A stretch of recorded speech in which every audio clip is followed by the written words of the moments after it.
हमारे बीच अभिश्री हॉस्पिटल के MD doctor Rishabh Gautam ji बोलेंगे। सर, सबसे पहले तो मैं जानना चाहूँगा कि हैप्पी दिवाली और सेफ दिवाली किस तरीके से हम बना सकते हैं और किस तरीके से इसमें इस दिवाली पर खुशियों को चार चांद लग जाएं, किस तरीके से हम इस त्यौहार को मना सकते हैं।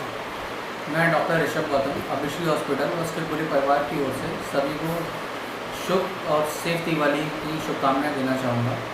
इसके अलावा मैं ये कहना चाहूँगा कि दिवाली के मौके पर पटाखे चलाते वक्त सबसे ज़्यादा ध्यान देना है, क्योंकि दिवाली के दिन हमारे पास बहुत से ऐसे लोग आते हैं जिनके पटाखे चलाते वक्त जलने की शिकायतों के साथ आते हैं।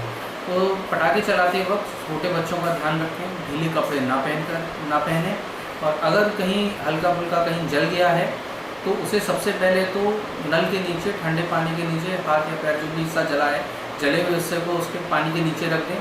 उससे जलन कम होती है, नुकसान कम पहुंचता है, और इसके बाद अपने नज़दीकी चिकित्सक को तुरंत दिखाएं। और अगर आँखों में कोई चिंगारी जाती है तो उसको साफ़ ठंडे पानी से धो लें। इन चीज़ों का थोड़ा ध्यान रखें और साफ ढंग से चलाएँ, ध्यान से चलाएँ, और बच्चों महिलाओं का सबसे ज़्यादा ध्यान रखें दिवाली के दिन। सर, हाल ही में जो कार्यक्रम आपने आयोजित किए हैं उनके बारे में थोड़ी जानकारी बताएं।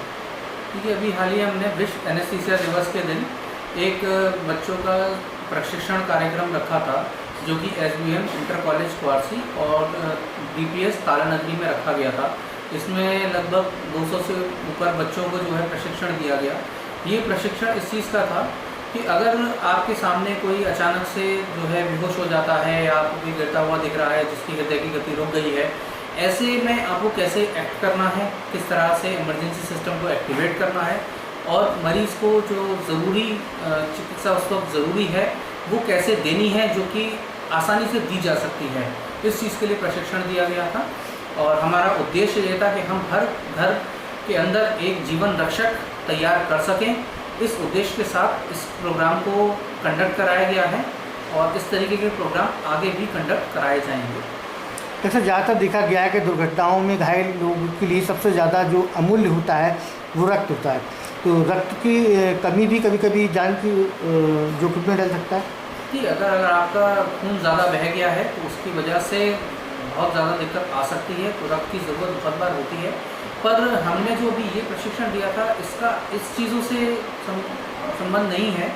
ये प्रशिक्षण इस चीज़ का था कि किस प्रकार से अगर कोई दिल की गति रुक रही है या कोई दुर्घटना में पड़ा हुआ है, और कोई भी इंसान जिसको मेडिकल साइंस से कोई मतलब नहीं है, वो कोई नर्स नहीं है, कोई स्टाफ नहीं है, कोई डॉक्टर नहीं है, पर फिर भी एक छोटा बच्चा हो या कोई आम इंसान है, वो भी जीवन रक्षा प्रणाली को अगर हमारी जो बताई हुई गाइडलाइंस उनको फॉलो करता है तो उससे जो है हम समय रहते उसको ऑक्सीजन की कमी होने से बचा सकते हैं, और उसको कुछ हम इम्प्रूवमेंट दे सकते हैं। जब तक कि और फर्दर मेडिकल हेल्प वहाँ नहीं आ रही है, वो पड़ा रहे, उससे बेहतर है उसको हम एक CPR वर्ड इस्तेमाल करते हैं, कार्डियोपल्मोनरी रिससिटेशन, वो करेगा तो उससे जीवन रक्षक के रूप में वो उनके लिए काम कर सकता है और उस व्यक्ति की जीवन को बचाने में कुछ मदद कर सकता है।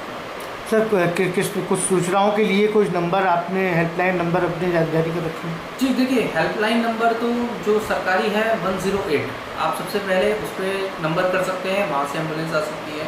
इसके अलावा नज़दीकी जो भी अस्पताल होगा उसका नंबर है, आप उससे कर सकते हैं। और अलीगढ़ शहर के अंदर हमारा जो हेल्पलाइन नंबर है उस पर आप कभी भी कॉल कर सकते हैं, हम उससे मदद करते हैं। हमारा हेल्पलाइन नंबर है 9358085866। इस हेल्पलाइन नंबर पर आप कभी भी कांटेक्ट कर सकते हैं और हम इमरजेंसी में 24 घंटे आपकी सेवा में तत्पर हैं।